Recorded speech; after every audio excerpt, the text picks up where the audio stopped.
엄마, 저예요. 지금 좀 곤란한 상황이에요. 1600만 원 보내주시면 저희 보내준대요. 제발 빨리 좀. 떨리는 목소리, 어두운 방, 그리고 갑자기 끊기는 영상. 2025년 여름, 창원에 사는 25살 청년의 어머니는 이 영상 한 통을 받고 모든 것이 무너지는 기분을 느꼈습니다. 2025년 7월 26일, 경남 창원에 사는 20대 남녀 2명이 월 500만 원 이상 벌 수 있다는 브로커의 말에 캄보디아로 출국했습니다. 텔레그램으로 접근한 브로커는 친절했고 항공권과 숙소까지 제공한다고 했죠. 경제적으로 어려움을 겪던 두 사람에게 이것은 기회처럼 보였습니다. 인천공항 출국장을 지나며 그들은 설렘 반 불안 반의 표정을 지었습니다. 하지만 푸놈펜 공항에 도착한 순간부터 모든 것이 달라졌습니다. 여권과 휴대전화를 빼앗긴 채 그들은 정체불명의 낡은 건물에 감금되었습니다. 창살 없는 창문, 벗겨진 페인트, 그리고 끊임없는 감시. 열흘간의 악몽 속에서 그들은 가족들에게 몸값을 요구하는 영상을 찍어야 했습니다. 1600만 원. 암호화폐로만 받겠다는 조건이었죠. 8월 4일, 두 사람은 극적으로 귀국했습니다. 가족들이 몸값을 지불하고 범죄 조직이 그들을 풀어준 것입니다. 하지만 여기서 이상한 점이 있습니다. 귀국 후 열흘이 지나서야 그들은 경찰에 신고했습니다. 8월 13일 창원 중부경찰서에 신고서를 제출하기까지 열흘이라는 시간이 필요했던 이유는 무엇일까요?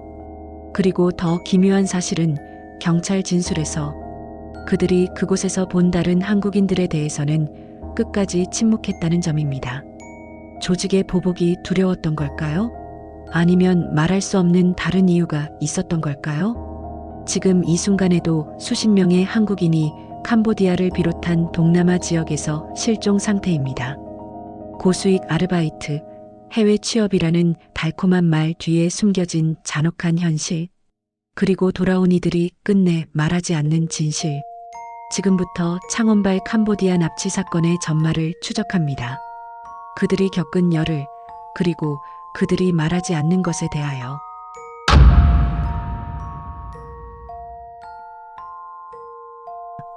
모든 것은 한 통의 메시지에서 시작되었습니다.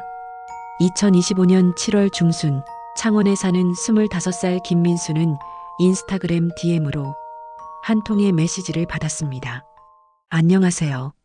해외 호텔 리조트에서 한국인 직원을 구합니다. 월 500만 원 이상 가능하고 숙식 제공됩니다. 관심 있으시면 텔레그램으로 연락주세요. 민수 씨는 당시 편의점 아르바이트로 한 달에 150만 원 정도를 벌고 있었습니다. 대학을 졸업한 지 1년이 넘었지만 취업은 번번이 실패했죠. 월세와 생활비를 감당하기도 빠듯한 상황이었습니다.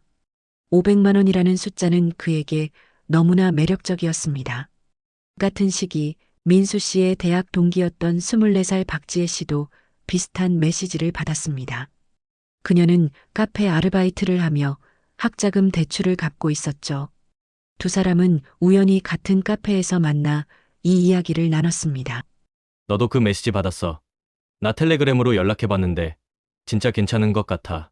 민수 씨가 먼저 텔레그램으로 연락한 상대는 자신을 김 실장이라고 소개했습니다. 프로필 사진은 정장을 입은 30대 후반의 남성이었고 말투는 정중하고 친절했습니다. 김 실장은 캄보디아 시아누쿠빌에 있는 한국인 운영 리조트 호텔이라고 설명했습니다. 코로나 이후 관광객이 늘어나며 한국인 직원이 절실해졌다고 했죠. 프론트 데스크 업무로 한국어만 하면 되고 비자와 항공권은 회사에서 처리해준다고 했습니다. 계약 기간은 6개월이며 중도 퇴사 시 위약금도 없다고 강조했습니다. 너무 좋은 조건이었습니다. 민수 씨는 의심스러웠지만 김 실장이 보내준 리조트 사진들과 사업자 등록증, 그리고 다른 직원들의 후기 영상을 보고 조금씩 마음이 기울었습니다. 지혜 씨도 같은 자료를 받았고 두 사람은 함께 가기로 결정했습니다. 지혜 씨는 혼자 가면 무섭지만 둘이 가면 괜찮을 것 같다고 말했습니다. 6개월만 버티면 3천만 원이라는 계산도 했죠. 7월 23일 김 실장은 항공권을 보내왔습니다. 인천발 푸놈펜행 7월 26일 출발. 민수 씨와 지혜 씨는 부모님께 친구들이랑 잠깐 동남아 여행 간다고만 말했습니다. 정확한 목적을 말하면 반대할 것이 뻔했으니까요. 출국 전날 밤 민수 씨는 침대에 누워 천장을 바라보며 생각했습니다. 이게 정말 괜찮은 선택일까? 하지만 더 이상 편의점 아르바이트로 버티는 것도 한계였습니다. 인생을 바꿀 기회라고 스스로를 설득했습니다. 7월 26일 오전 두 사람은 백팩 하나씩만 메고 인천공항으로 향했습니다. 가족들은 여행이라고 믿었고 두 사람은 새로운 시작을 꿈꿨습니다. 그들은 아직 몰랐습니다. 김 실장이 예약해준 항공권이 편도였다는 것을, 그리고 공항에서 그들을 기다리는 것이 호텔 직원이 아니라는 것을 말이죠. 7월 26일 오후 2시 민수 씨와 지혜 씨를 태운 비행기가 푸놈펜 국제공항에 착륙했습니다. 약 5시간의 비행 끝에 도착한 캄보디아는 습하고 더웠습니다. 두 사람은 설렘 반 긴장 반으로 입국 심사를 통과했습니다. 김 실장은 미리 공항에 픽업 차량을 보내놓았다고 했습니다. 도착 게이트를 나서자 한국어로 된 이름표를 든 남성이 보였습니다. 40대 초반으로 보이는 그 남성은 짧게 인사를 건넸고 자신을 리조트 직원이라고 소개했습니다. 민수 씨와 지혜 씨는 안도했습니다. 적어도 픽업은 제대로 온 것이니까요. 남성은 주차장으로 그들을 안내했습니다. 검은색 틴팅이 진하게 된 승합차 한 대가 서 있었습니다. 남성은 짐을 받아 트렁크에 실으며 시아누쿠빌까지는 약 4시간 걸린다고 말했습니다. 차에 오르려는 순간 민수 씨는 뭔가 이상하다는 느낌을 받았습니다. 리조트 로고도 없고 일반 차량이었으니까요. 하지만 이미 차에 오른 뒤였습니다. 차가 출발하고 30분쯤 지났을까요? 운전석 옆에 앉은 또 다른 남성이 뒤를 돌아보며 말했습니다. 여권을 잠시 맡겨달라고, 회사에서 비자 연장 서류를 처리해야 한다고 했습니다. 민수 씨는 머뭇거렸지만 어차피 회사에서 비자를 처리해준다고 했으니 이상할 건 없다고 생각했습니다. 두 사람은 여권을 건넸습니다. 그 순간부터 분위기가 달라졌습니다. 앞좌석의 남성이 휴대전화도 함께 제출하라고 말했습니다. 회사 규정상 근무 중에는 개인 휴대전화 사용이 금지되며 회사에서 지급하는 업무용 폰을 사용해야 한다는 것이었습니다. 민수 씨는 이상함을 느꼈습니다. 이건 사전에 들은 얘기가 아니었습니다. 지혜 씨가 조심스럽게 물었습니다. 김 실장님께는 그런 얘기를 못 들었다고, 휴대폰은 나중에 제출하면 안 되냐고 물었죠. 그러자 운전석의 남성이 차갑게 대답했습니다. 지금 당장 내놓지 않으면 공항으로 돌아가도 된다고, 하지만 항공권 값은 본인들이 내야 할 거라고 말했습니다. 두 사람은 서로를 바라봤습니다. 뭔가 잘못됐다는 느낌이 강하게 들었지만 이미 공항에서 1시간 넘게 떨어진 상태였습니다. 그리고 여권은 이미 빼앗긴 상태였죠. 결국 두 사람은 떨리는 손으로 휴대전화를 건넸습니다. 차는 시아누쿠빌이 아닌 다른 방향으로 향했습니다. 민수 씨가 어디로 가는 거냐고 묻자 앞좌석 남성은 대답하지 않았습니다. 대신 창문 밖을 가리키며 조용히 하라고만 했습니다. 차는 점점 한적한 길로 접어들었습니다. 도시를 벗어나 외곽으로, 그리고 더 깊숙한 곳으로 향했습니다. 해가 지기 시작했습니다. 차는 마침내 낡은 공장 같은 건물 앞에 멈춰섰습니다. 주변에는 아무것도 없었습니다. 녹슨 철문, 깨진 유리창, 그리고 으스스한 정적만이 있었습니다. 남성들은 두 사람을 차에서 내리게 했습니다. 그때 민수 씨는 깨달았습니다. 김 실장의 친절한 말, 리조트 사진, 직원 후기 영상, 모든 것이 거짓이었다는 것을요. 그리고 자신들이 지금 매우 위험한 상황에 놓였다는 것을 말입니다. 지혜 씨는 떨리는 목소리로 물었습니다. 여기가 어디냐고, 리조트는 어디에 있냐고 물었죠. 대답은 없었습니다. 대신 철문이 열렸고 어두운 복도가 그들을 기다리고 있었습니다. 철문 너머는 어둡고 좁은 복도였습니다. 벽면의 페인트는 벗겨져 있었고 습한 냄새가 진동했습니다. 남성들은 민수 씨와 지혜 씨를 2층으로 올라가게 했습니다. 계단을 오르는 동안 두 사람은 다른 방에서 들려오는 소리를 들었습니다. 한국어였습니다. 누군가 울고 있는 소리, 그리고 다투는 소리가 희미하게 들렸습니다. 2층 끝방, 작은 철문이 열렸고 민수 씨와 지혜 씨는 안으로 밀려 들어갔습니다. 방 안에는 낡은 매트리스 2개와 플라스틱 물통 하나가 전부였습니다. 창문은 쇠창살로 막혀 있었고 문에는 밖에서만 열 수 있는 자물쇠가 달려 있었습니다. 남성 중 한 명이 말했습니다. 조용히 있으면 다치지 않을 거라고 내일 상황을 설명해 주겠다고 했습니다. 그리고 철문이 닫혔습니다. 첫날 밤 두 사람은 한숨도 자지 못했습니다. 지혜 씨는 계속 울었고 민수 씨는 탈출 방법을 생각했지만 답이 없었습니다. 여권도 없고 휴대전화도 없고 여기가 어딘지도 모르는 상황이었습니다. 다음 날 아침 문이 열렸습니다. 30대 중반으로 보이는 한국말을 유창하게 하는 남성이 들어왔습니다. 그는 의자에 앉으며 차갑게 말했습니다. 여기는 캄보디아 프놈펜 외곽이고 리조트 따위는 처음부터 없었다고 말했습니다. 두 사람은 이제 조직의 소유물이며 가족들이 돈을 보내주면 풀려날 수 있다고 했습니다. 민수 씨가 항의했습니다. 이건 범죄 아니냐고 경찰에 신고하겠다고 말했죠. 그러자 그 남성은 비웃었습니다. 여기는 캄보디아이고 경찰은 이미 우리 편이라고 한국 대사관도 도와줄 수 없다고 말했습니다. 그리고 순순히 협조하지 않으면 다치게 될 거라고 경고했습니다. 그날 오후 두 사람은 휴대전화를 돌려받았습니다. 하지만 통화는 안 되고 카메라만 작동했습니다. 조직원들은 두 사람에게 가족들에게 보낼 영상을 찍으라고 강요했습니다. 대본도 정해져 있었습니다. 곤란한 상황에 처했고 1,600만 원을 보내달라고 말하라는 것이었습니다. 민수 씨는 거부했습니다. 그러자 조직원 2명이 그를 밖으로 끌고 나갔습니다. 복도에서 둔탁한 소리가 들렸고 민수 씨의 비명이 들렸습니다. 30분 후 민수 씨는 입술이 찢어지고 눈가가 멍든 채 돌아왔습니다. 지혜 씨는 비명을 질렀고 조직원들은 냉정하게 말했습니다. 영상을 찍지 않으면 더 심하게 다칠 거라고 말이죠. 결국 두 사람은 떨리는 목소리로 영상을 찍었습니다. 민수 씨의 어머니에게 보낼 영상, 지혜 씨의 아버지에게 보낼 영상. 1,600만 원을 암호화폐로 보내달라는 내용이었습니다. 조직원들은 비트코인 주소가 적힌 종이를 화면에 비추라고 했습니다. 영상이 끝나자 휴대전화는 다시 압수되었습니다.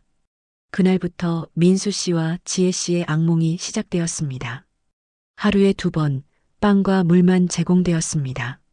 화장실은 복도 끝에 있었지만 가려면 반드시 허락을 받아야 했습니다. 밤마다 다른 방에서 들려오는 비명소리, 그리고 한국어로 애원하는 소리들. 그들만 여기 갇힌 게 아니었습니다. 3일째 되던 날 조직원이 와서 말했습니다.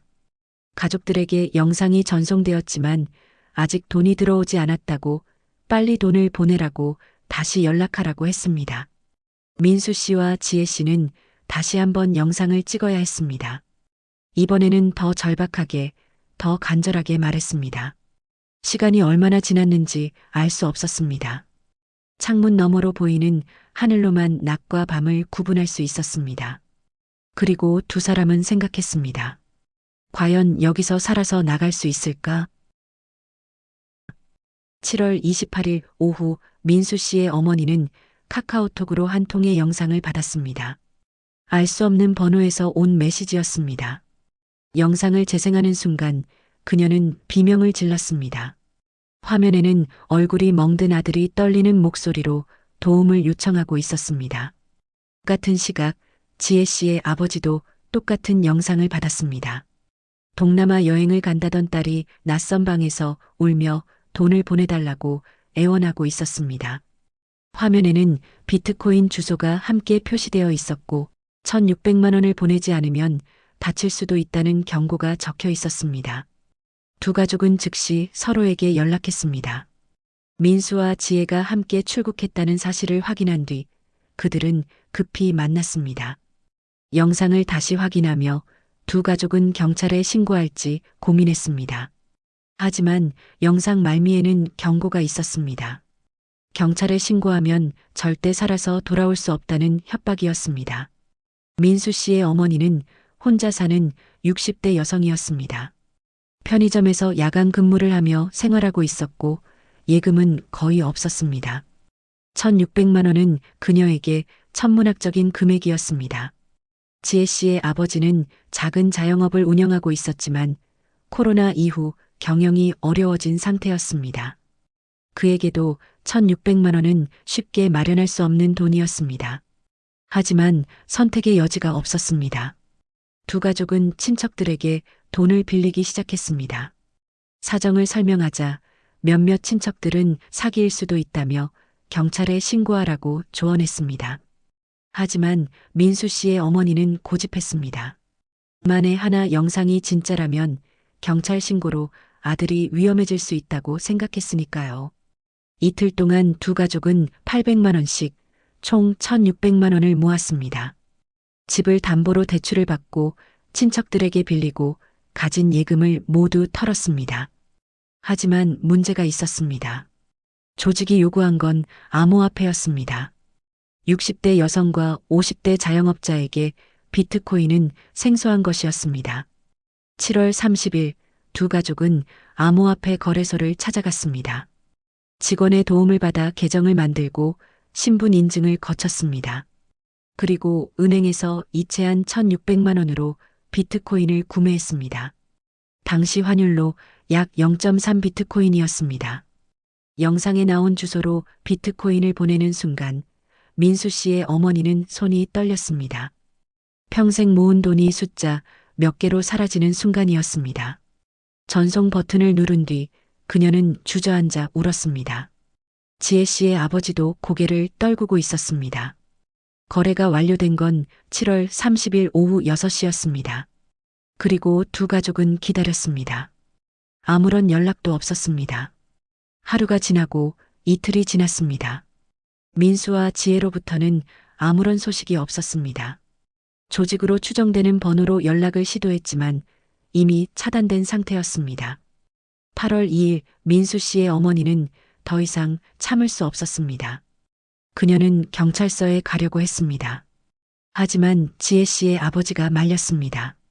아직 이틀밖에 안 지났고 조직이 약속을 지킬 시간을 줘야 한다고 말했습니다. 두 사람은 다투었고 결국 경찰 신고는 보류되었습니다.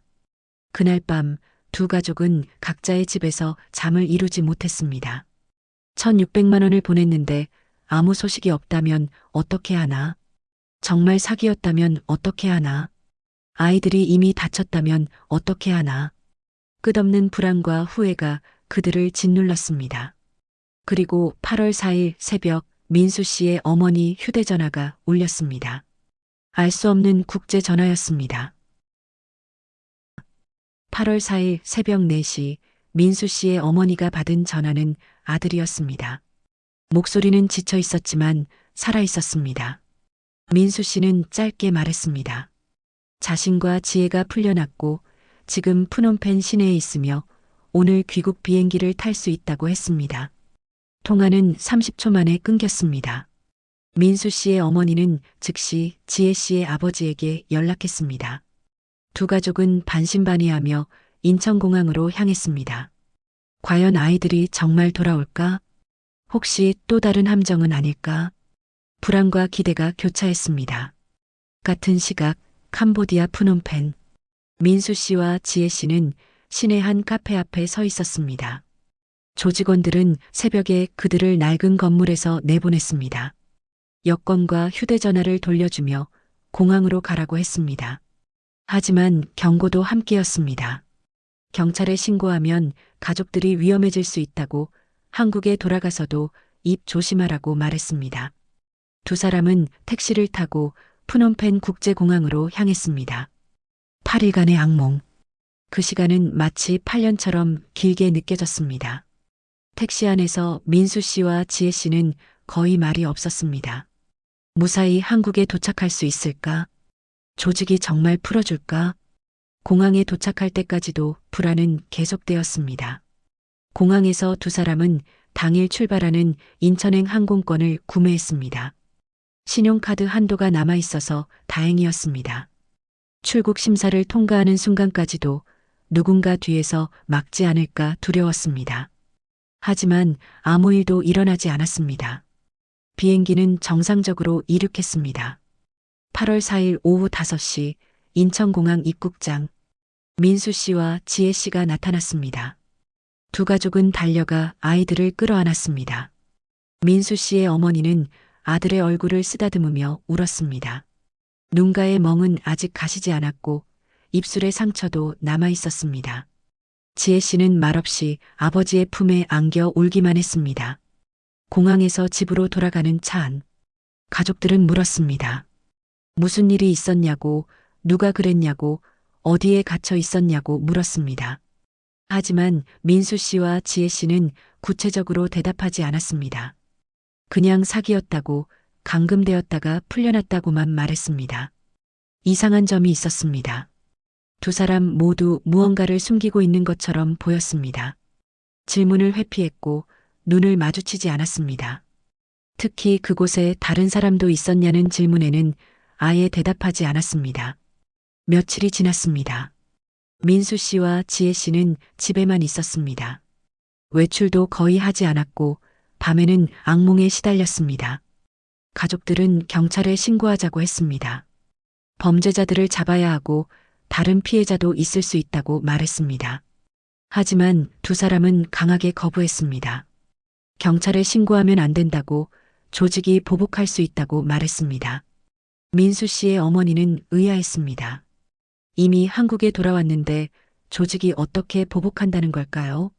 하지만 아들의 표정이 너무 두려워 보여서 더 이상 묻지 못했습니다. 8월 10일 일주일이 지났습니다.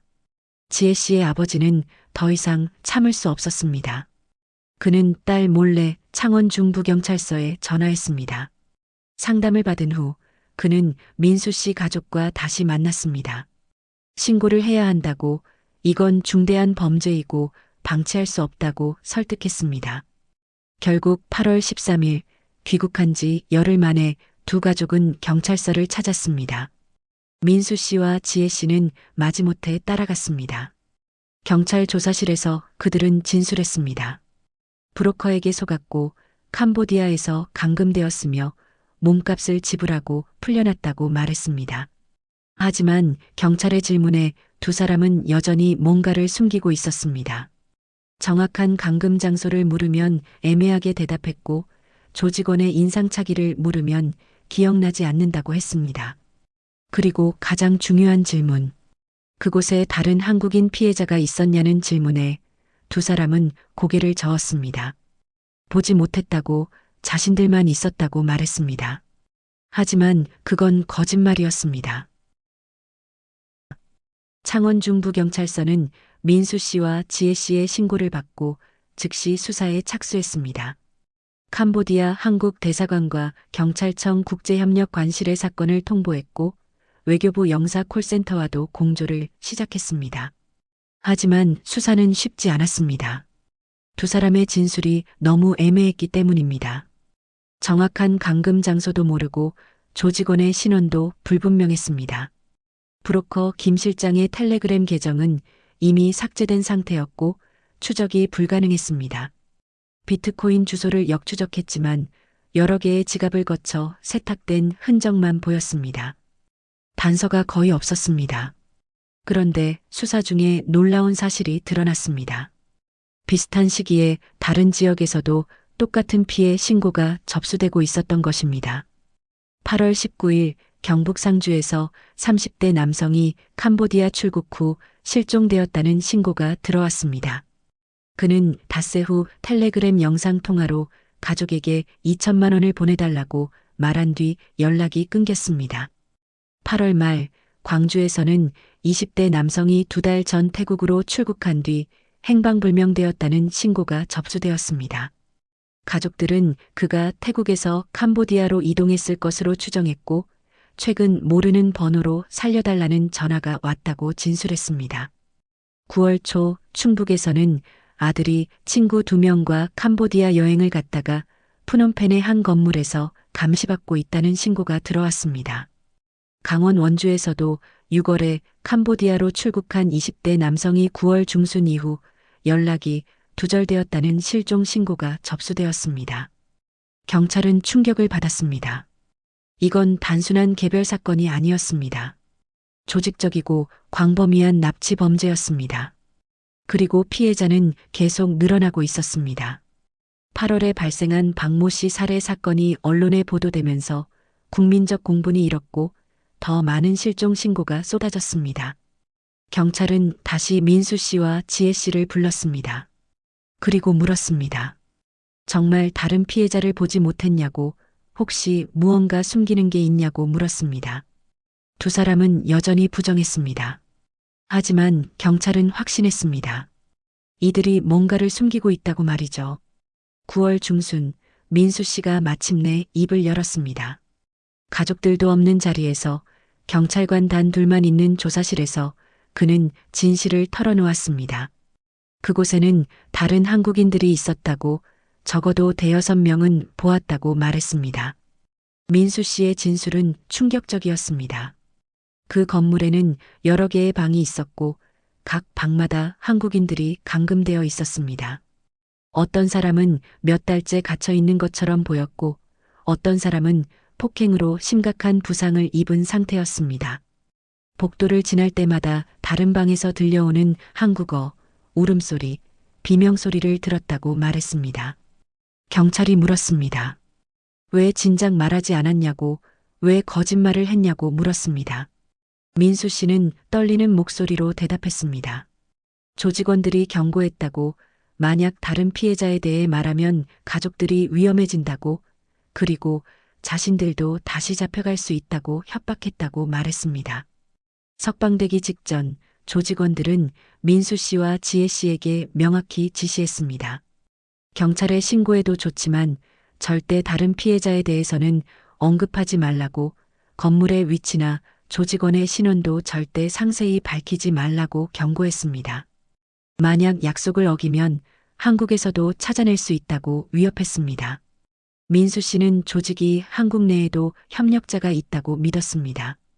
자신들의 개인정보를 너무 정확히 알고 있었고 가족들의 주소와 직장까지 알고 있었기 때문입니다. 그래서 석 달이 지난 지금까지도 그는 밤마다 문을 확인하고 뒤를 돌아본다고 말했습니다. 지혜 씨도 비슷한 진술을 했습니다. 그녀는 특히한 여성 피해자를 기억하고 있었습니다. 화장실에서 마주쳤던 30대 여성은 울면서 말했습니다.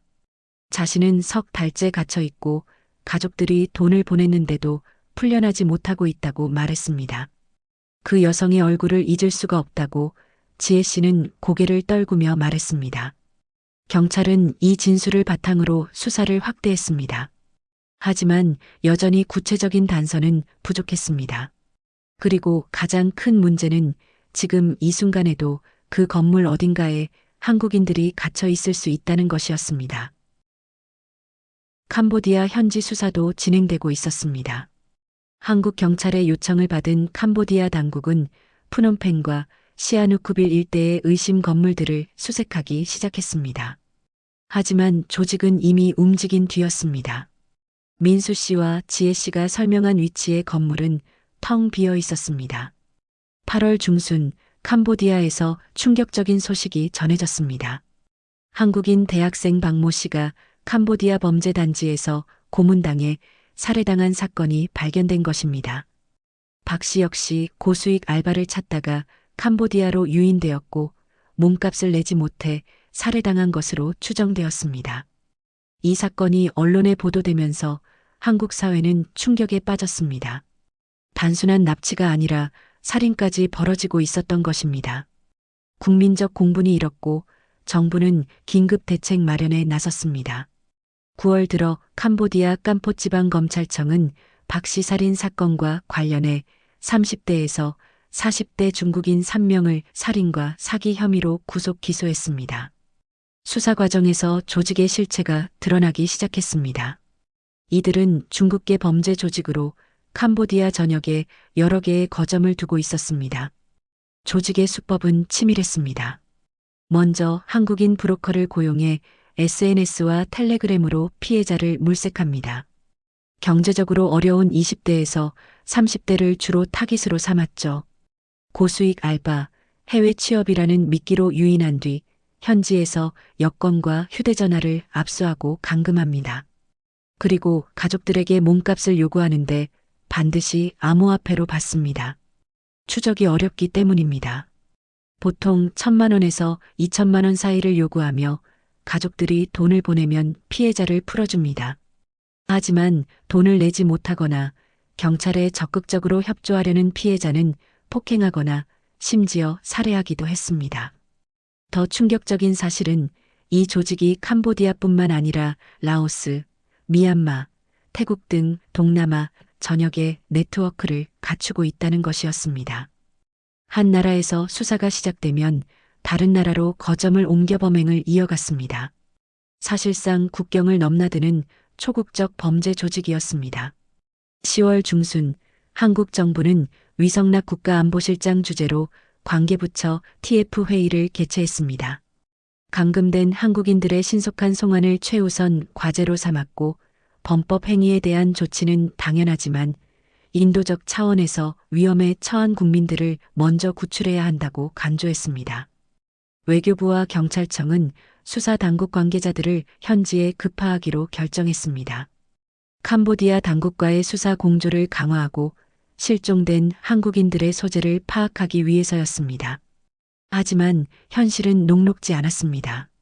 조직은 교묘했습니다. 캄보디아 현지 경찰 일부를 매수했다는 정황도 포착되었습니다. 단속이 있을 때마다 미리 정보를 입수해 피해자들을 다른 장소로 이동시켰습니다. 심지어 일부 피해자들은 국경을 넘어 라오스나 미얀마로 옮겨지기도 했습니다. 10월 말 기준 한국 경찰이 파악한 캄보디아 관련 실종 납치 신고는 10여 건이 넘었습니다.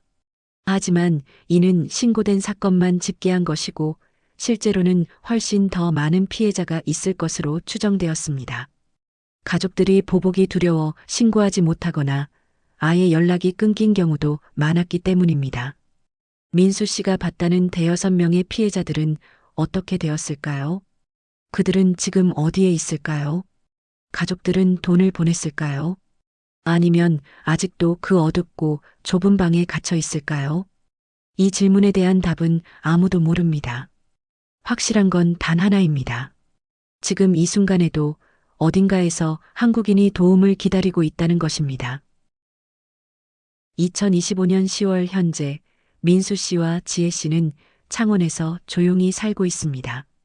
두 사람 모두 아직 제대로 된 직장을 구하지 못했습니다. 면접을 보러 가도 캄보디아에서의 몇 달 공백을 설명하기가 어렵습니다. 진실을 말하자니 동정의 시선이 부담스럽고 거짓말을 하자니 마음이 편치 않습니다. 민수 씨는 여전히 밤에 문을 확인합니다. 혹시 누가 찾아오지 않을까? 조직이 정말 한국까지 올 수 있을까? 비합리적인 두려움이라는 걸 알지만 그 공포는 쉽게 사라지지 않습니다. 지혜 씨는 텔레그램을 삭제했습니다. SNS 메시지도 받지 않습니다. 모르는 번호의 전화는 절대 받지 않습니다. 두 사람의 가족들은 아직도 빚을 갚고 있습니다. 민수 씨의 어머니는 집을 담보로 받은 대출금 1,000만 원을 갚기 위해 야간 근무를 늘렸습니다. 지혜 씨의 아버지는 친척들에게 빌린 800만 원을 조금씩 갚아나가고 있습니다. 아이들을 되찾았지만 그 대가는 여전히 현재 진행형입니다. 경찰 수사는 계속되고 있지만 구체적인 성과는 미미합니다. 브로커들은 대부분 추적이 불가능하고 조직의 핵심 인물들은 여전히 검거되지 않았습니다. 캄보디아에서 구속된 중국인 3명은 빙산의 일각에 불과합니다. 조직의 상층부는 여전히 활동 중인 것으로 추정됩니다. 더 안타까운 것은 사건이 계속 발생하고 있다는 점입니다. 10월에도 20대 남성이 캄보디아 출국 후 연락이 두절되었다는 신고가 들어왔습니다. SNS를 통한 고수익 알바 광고는 여전히 떠돌고 있고 경제적으로 어려운 청년들은 여전히 그 유혹에 흔들립니다. 외교부는 캄보디아, 라오스, 미얀마 등 동남아 지역에 대한 여행 경보를 상향 조정했습니다. 특히 고수익 일자리 제한으로 현지 출국을 권유하는 경우 절대 응하지 말라고 경고하고 있습니다. 하지만 경고만으로는 부족합니다. 민수 씨가 봤다고 증언한 그 사람들은 어떻게 되었을까요? 화장실에서 지혜 씨가 마주쳤던 30대 여성은 지금 어디에 있을까요? 석 달째 갇혀 있다던 그 여성은 결국 풀려났을까요? 아니면 아직도 그곳에 있을까요? 이 질문들은 여전히 답이 없습니다. 민수 씨와 지혜 씨는 때때로 그들을 떠올립니다. 같은 건물에 있었지만 구하지 못한 사람들. 자신들만 살아나왔다는 죄책감이 두 사람을 괴롭힙니다. 특히 밤이 되면 더 선명하게 떠오릅니다. 복도에서 들렸던 울음소리, 다른 방에서 들렸던 비명, 그리고 마주쳤던 사람들의 절망적인 눈빛. 전문가들은 이러한 범죄가 앞으로도 계속될 것이라고 경고합니다. 코로나 이후 경제적 어려움을 겪는 청년들이 많아졌고 조직들은 이를 악용하고 있습니다. 동남아 일부 국가의 느슨한 법 집행과 부패한 공권력이 범죄를 더욱 키우고 있습니다. 2024년 7월 26일 고수익 알바를 꿈꾸며 인천공항을 떠났던 2명의 청년. 그들은 살아 돌아왔지만 여전히 악몽 속에 살고 있습니다. 그리고 그들이 두고 온 사람들은 여전히 어딘가에서 구조를 기다리고 있을지도 모릅니다. 만약 여러분이나 주변 사람이 비슷한 제안을 받는다면 반드시 의심하십시오. 월 500만 원, 숙식 제공, 간단한 업무. 이런 조건들이 얼마나 달콤하게 들리는지 알지만 그 뒤에는 상상할 수 없는 지옥이 기다리고 있을 수 있습니다. 창원에서 시작된 이 이야기는 아직 끝나지 않았습니다. 그리고 어쩌면 영원히 끝나지 않을지도 모릅니다.